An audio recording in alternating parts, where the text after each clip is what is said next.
Hi friends, ನಾವಿವತ್ತು ಮೊಳಕೆ ಹೆಸರು ಕಾಳಿನ ಪಲ್ಯ ಹೇಗೆ ಮಾಡೋದು ಅಂತ ನೋಡೋಣ. ಇಲ್ಲಿ ನಾನು 2.5 ಕಪ್ಪು ಮೊಳಕೆ ಬಂದಂಥ ಹೆಸರು ಕಾಳನ್ನು ತೊಳೆದಿಟ್ಕೊಂಡಿದ್ದೇನೆ. ಗ್ಯಾಸಲ್ಲಿ ಬಾಣಲೆಯನ್ನು ಇಟ್ಕೊಂಡು ಒಂದು 6ರಿಂದ 7 ಉದ್ದ ಮೆಣಸು, ಆಮೇಲೆ 4ರಿಂದ 5 ಗಿಡ್ಡ ಮೆಣಸನ್ನು ಹಾಕಿ 1 ಸ್ಪೂನು ಎಣ್ಣೆ ಹಾಕಿ ಅದನ್ನು ಹುರ್ಕೊಳ್ತಾ ಇದ್ದೇನೆ.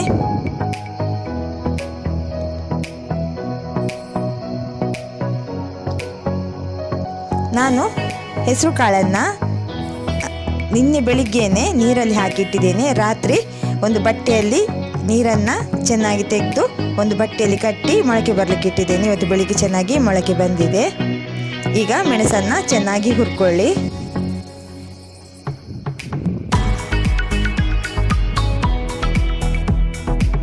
ಖಾರ ಬೇಕೆನಿಸಿದರೆ 1-2 ಗಿಡ್ಡ ಮೆಣಸು ಜಾಸ್ತಿ ಹಾಕ್ಕೊಳ್ಳಿ.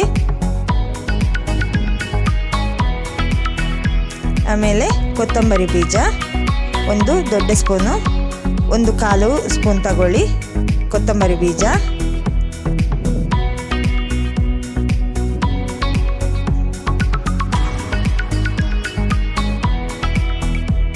ಕೊತ್ತಂಬರಿ ಬೀಜ ಹಾಕಿದ ನಂತರ 10ರಿಂದ 12 ಹೆಸರು ಕರಿಬೇವು ಹಾಕ್ಕೊಳ್ಳಿ.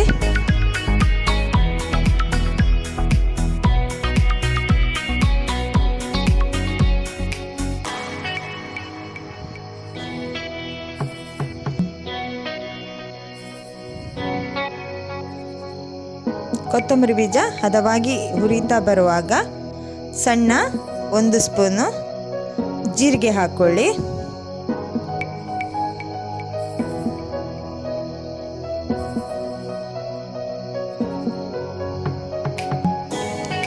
ಗ್ಯಾಸ್ ಫ್ಲೇಮನ್ನು ಸಣ್ಣದಾಗಿ ಇಟ್ಕೊಳ್ಳಿ. ಆನಂತರ ಅದೇ ಮಸಾಲೆಗೆ 1 ದೊಡ್ಡ 2 ಬೆಳ್ಳುಳ್ಳಿ ಎಸಳುಗಳನ್ನು ಸೇರಿಸ್ಕೊಳ್ಳಿ.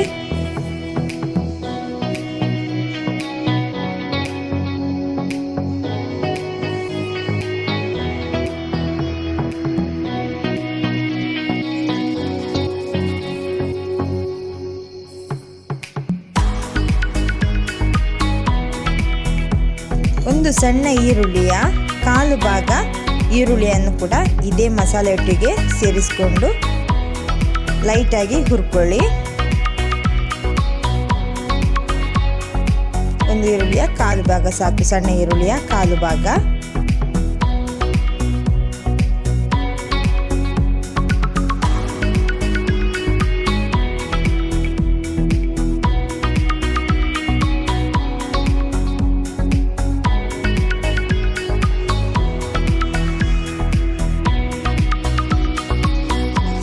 ಈಗ ಗ್ಯಾಸ್ ಆಫ್ ಮಾಡಿಕೊಂಡು ಅದೇ ಮಸಾಲೆಯೊಟ್ಟಿಗೆ ಸ್ವಲ್ಪ ಅರಿಶಿನ ಕೂಡ ಹಾಕ್ಕೊಳ್ಳಿ. ಗ್ಯಾಸನ್ನು ಆಫ್ ಮಾಡ್ಕೊಂಡು ನಂತರ ಹಾಕ್ಕೊಳ್ಳಿ ಅರಿಶಿನ ಪೌಡರ್.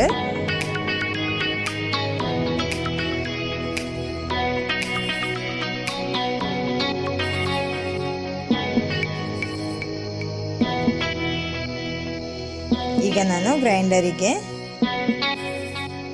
ಹುರಿದಿಟ್ಟಂತಹ ಮಸಾಲೆಯನ್ನು ಹಾಕ್ಕೊಳ್ತಾ ಇದ್ದೇನೆ. ಸ್ವಲ್ಪ ತಣ್ಣಗಾದ ನಂತರ ರುಬ್ಕೊಳ್ಳಿ. ಜಾಸ್ತಿ ನೀರು ಹಾಕ್ಕೊಳ್ಬೇಡಿ. ನಮಗೆ ಮಸಾಲೆ ಪುಡಿ ಆಗಲಿಕ್ಕೆ ಎಷ್ಟು ಬೇಕೋ ಅಷ್ಟೇ ನೀರು ಹಾಕ್ಕೊಳ್ಳಿ. ತುಂಬ ತೆಳ್ಳಗೆ ಮಾಡಲಿಕ್ಕೆ ಹೋಗಬೇಡಿ ಈ ಮಸಾಲೆ ಇದನ್ನು. ಬೇಕಿದ್ರೆ ಸಣ್ಣ ಗಾತ್ರದ ಒಂಚೂರು ಹುಳಿಯನ್ನು ಕೂಡ ಸೇರಿಸ್ಕೊಳ್ಬೋದು. ನಾನು ಸಣ್ಣ ಹುಳಿಯನ್ನು ಸೇರಿಸ್ಕೊಂಡಿದ್ದೇನೆ, ನಿಮಗೆ ತೋರಿಸಲಿಕ್ಕೆ ಆಗಲಿಲ್ಲ. ಬೇಕಿದ್ರೆ ಮಾತ್ರ. ಈಗ ನಾನು ಮೆಣಸಿನ ಮಸಾಲೆ ನೈಸಾಗಿ ರುಬ್ಕೊಂಡಿದ್ದೇನೆ. ಈಗ ನಾನು ಅದೇ ಮಸಾಲೆಯೊಟ್ಟಿಗೆ ಅರ್ಧ ಹೋಳು ಅಂದರೆ 1 ತೆಂಗಿನಕಾಯಿ ಅರ್ಧ ಭಾಗ ತೆಂಗಿನ ತುರಿಯನ್ನು ಕೂಡ ಅದೇ ಮಸಾಲೆಯೊಟ್ಟಿಗೆ ಹಾಕಿ ರುಬ್ಕೊಳ್ತಾ ಇದ್ದೇನೆ. ನೀರು ಸೇರಿಸ್ಕೊಳ್ಬೇಡಿ, ಸ್ವಲ್ಪ ಪುಡಿಯಾಗಿ ಉದುರಾಗಿಯೇ ಇರಲಿ.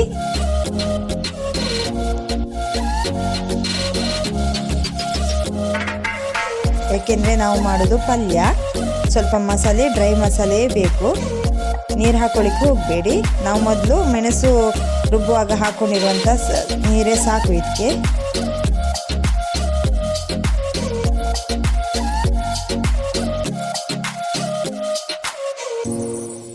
ನಾವು ಮೊದಲು ರುಬ್ಬುವಂತಹ ಮೆಣಸಿನ ಮಸಾಲೆ ತುಂಬ ನೈಸಾಗಿ ರುಬ್ಕೊಂಡು ನಂತರ ತೆಂಗಿನ ತುರಿ ಗರಿ ಗರಿಯಾಗಿ ರುಬ್ಕೊಂಡ್ರೆ ಸಾಕು. ನಾವು ನೀರು ಸೇರಿಸಿಕೊಳ್ಳದೆ ರುಬ್ಕೊಳ್ಬೇಕು ಮಾತ್ರ.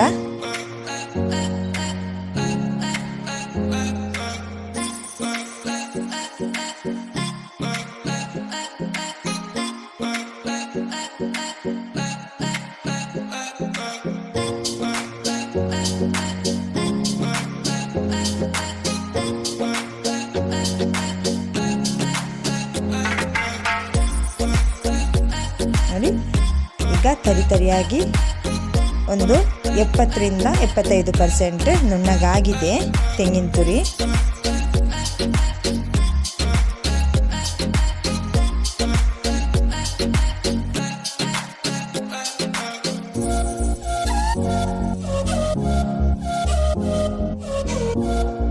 ಯಾವುದೇ ಕಾರಣಕ್ಕೂ ತೆಂಗಿನ ತುರಿಯ ಮಸಾಲೆಯೊಟ್ಟಿಗೆ ನೀರು ಹಾಕಲಿಕ್ಕೆ ಹೋಗಬೇಡಿ.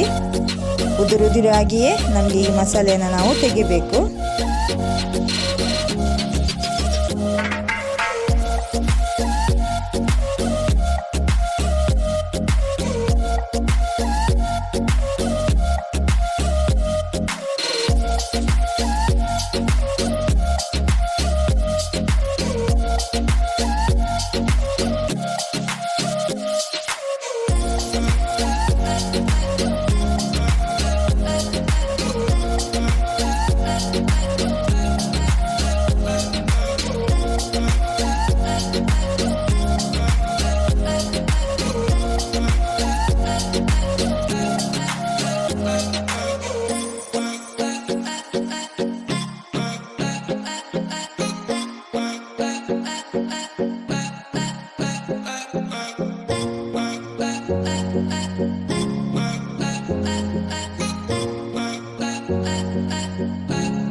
ಈಗ ನಾನು ಮಸಾಲೆ 70ರಿಂದ 75% ನುಣ್ಣಗಾಗಿದೆ, ಸಾಕೀಗ ನಾನು ಇದನ್ನು ಗ್ರೈಂಡರ್ನಿಂದ ತೆಗೆದುಕೊಂಡೆ. ಈಗ ನಾನು ಗ್ಯಾಸ್ ಮೇಲೆ ಒಂದು ಬಾಣಲೆಯನ್ನು ಇಟ್ಕೊಂಡು ಗ್ಯಾಸ್ ಆನ್ ಮಾಡಿಕೊಂಡು ಅದಕ್ಕೆ ಚೆನ್ನಾಗಿ ತೊಳೆದಂತಹ ಮೊಳಕೆ ಕಟ್ಟಿದಂತಹ ಕಾಳನ್ನು ಹಾಕಿ ಅದೇ ಗ್ರೈಂಡರ್ ತೊಳೆದಂತಹ ನೀರನ್ನು ಬೇಕಾದಷ್ಟೇ ನೀರನ್ನು ಸೇರಿಸ್ಕೊಂಡು ಹೆಸರು ಕಾಳನ್ನು ಬೇಯಲಿಕ್ಕಿಟ್ಟಿದ್ದೇನೆ.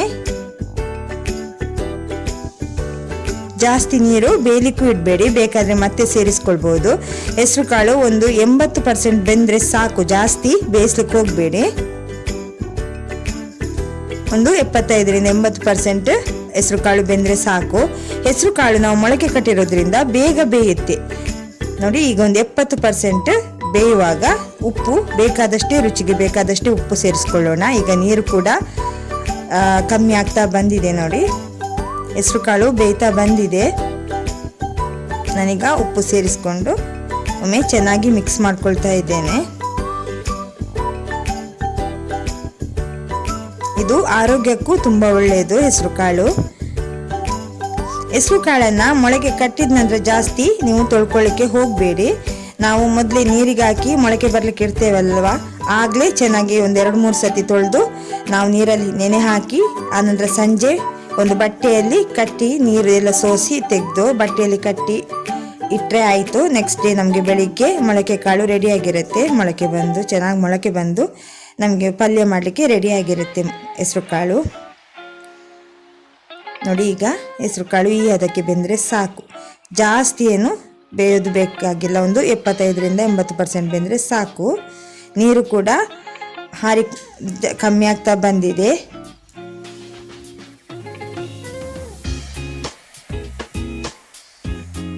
ಈಗ ನಾನು ರುಬ್ಬಿಟ್ಟಂತಹ ಮಸಾಲೆ ನೋಡಿ ಈ ಥರ ಡ್ರೈ ಮಸಾಲೆ ಮಾಡಿಕೊಳ್ಳಿ. ಇದನ್ನು ನಾನು ಬೆಂದಂತಹ ಹೆಸರು ಕಾಳಿನ ಈ ಪಾತ್ರೆಗೆ ಹಾಕ್ಕೊಳ್ತಾ ಇದ್ದೇನೆ.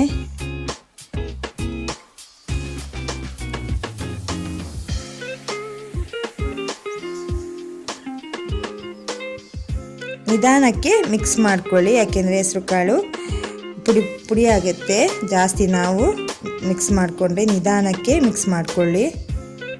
ಹೆಸರು ಕಾಳು ಒಡೆಯದಂತೆ ನೋಡ್ಕೊಳ್ಳಿ. ಜಾಸ್ತಿ ಒಡೆದ್ರೆ ಟೇಸ್ಟ್ ಅಷ್ಟು ಚೆನ್ನಾಗಿ ಬರೋದಿಲ್ಲ, ತುಂಬ ಮುದ್ದೆಯಾಗಿ ಬರುತ್ತೆ. ಅದಕ್ಕೋಸ್ಕರ ಸ್ವಲ್ಪ ನಿಧಾನಕ್ಕೆ ಮುಗುಚಿ ಮಸಾಲೆ ಚೆನ್ನಾಗಿ ಮಿಕ್ಸ್ ಆಗುವಂತೆ ಮಿಕ್ಸ್ ಮಾಡ್ಕೊಳ್ಳಿ.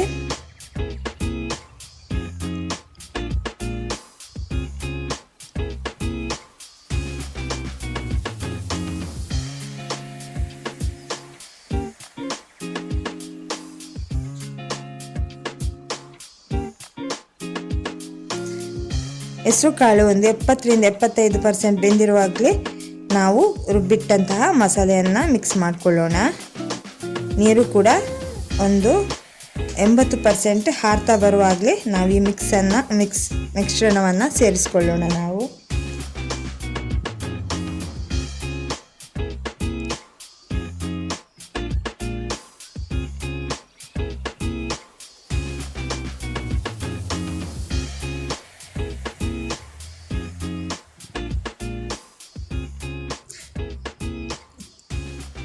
ಈಗ ಉಪ್ಪಿನ ರುಚಿ ಕೂಡ ನೋಡಿಕೊಂಡು ಬೇಕಾಗಿದ್ದರೆ ಸ್ವಲ್ಪ ಉಪ್ಪು ಸೇರಿಸ್ಕೊಳ್ಳಿ.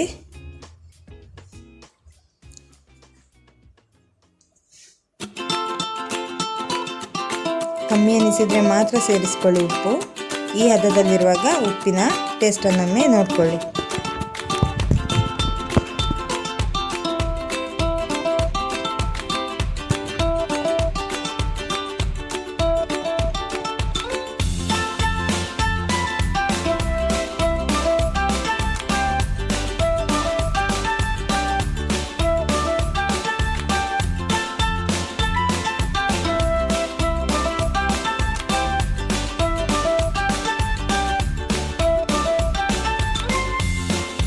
ನನಗೆ ಸ್ವಲ್ಪ ಉಪ್ಪು ಕಮ್ಮಿ ಅಂತ ಅನ್ನಿಸ್ತಾ ಇದೆ.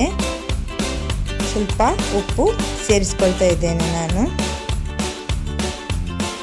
ಉಪ್ಪು ಸೇರಿಸಿದ ನಂತರ ಮತ್ತೊಮ್ಮೆ ಚೆನ್ನಾಗಿ ಮಿಕ್ಸ್ ಮಾಡಿ. ಎಲ್ಲ ಕಡೆ ಉಪ್ಪು ಮಿಕ್ಸ್ ಆಗುವಂತೆ ಚೆನ್ನಾಗಿ ಮಿಕ್ಸ್ ಮಾಡ್ತಾ ಇರಿ. ಮಿಕ್ಸ್ ಮಾಡುವಾಗ ಮಾತ್ರ ತುಂಬ ಜಾಗ್ರತೆಯಿಂದ ಮಿಕ್ಸ್ ಮಾಡಿ, ಹೆಸರು ಕಾಳು ಮುದ್ದೆ ಆಗದಂತೆ.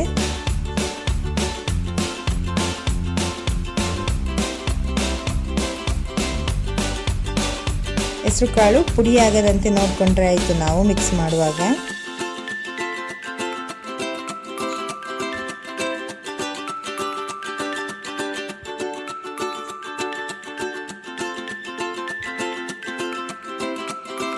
ಆಯ್ತು, ಈಗ ನಾನು ಒಗ್ಗರಣೆಗೆ ರೆಡಿ ಮಾಡ್ಕೊಳ್ತಾ ಇದ್ದೇನೆ. ಗ್ಯಾಸಲ್ಲಿ ಒಗ್ಗರಣೆಯ ಪಾತ್ರೆ ಇಟ್ಕೊಂಡು ಅದಕ್ಕೆ ಒಂದು 3-4 ಸ್ಪೂನು ಎಣ್ಣೆ ಹಾಕ್ಕೊಳ್ತಾ ಇದ್ದೇನೆ.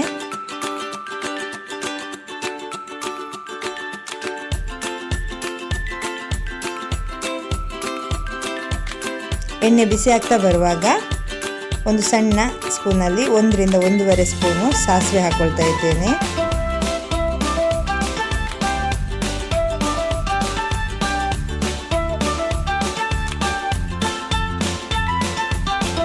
ಸಾಸಿವೆ ಸಿಡಿತಾ ಬರುವಾಗ 2-3 ಬೆಳ್ಳುಳ್ಳಿಯನ್ನು ಸಿಪ್ಪೆ ಸಮೇತ ಜಜ್ಜಿಕೊಂಡು ಹಾಕ್ಕೊಳ್ಳಿ. ಈ ಥರ ಜಜ್ಜಿಕೊಂಡು 2-3 ಬೆಳ್ಳುಳ್ಳಿಯನ್ನು ಕೂಡ ಸಾಸಿವೆ ಒಟ್ಟಿಗೆ ಸೇರಿಸಿ ಒಗ್ಗರಣೆಗೆ.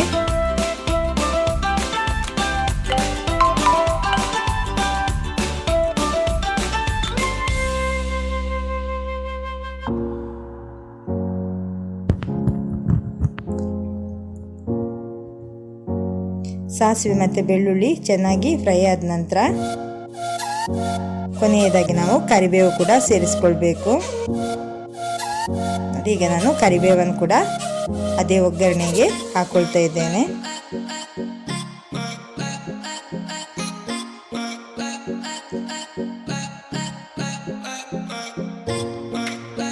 ಸಾಸಿವೆ, ಬೆಳ್ಳುಳ್ಳಿ, ಕರಿಬೇವು ಚೆನ್ನಾಗಿ ಫ್ರೈ ಆಗಲಿ. ಈಗ ಒಗ್ಗರಣೆ ಕೂಡ ರೆಡಿಯಾಗಿದೆ.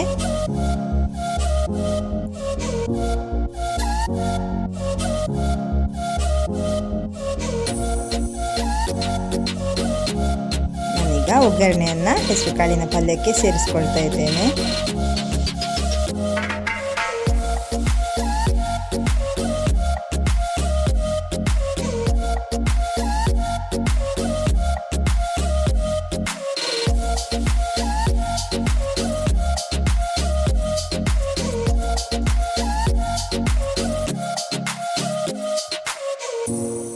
ನೋಡಿ, ಈಗ ಹೆಸರು ಕಾಳಿನ ಪಲ್ಯ ಸರ್ವ್ ಮಾಡಲಿಕ್ಕೆ ರೆಡಿಯಾಗಿದೆ.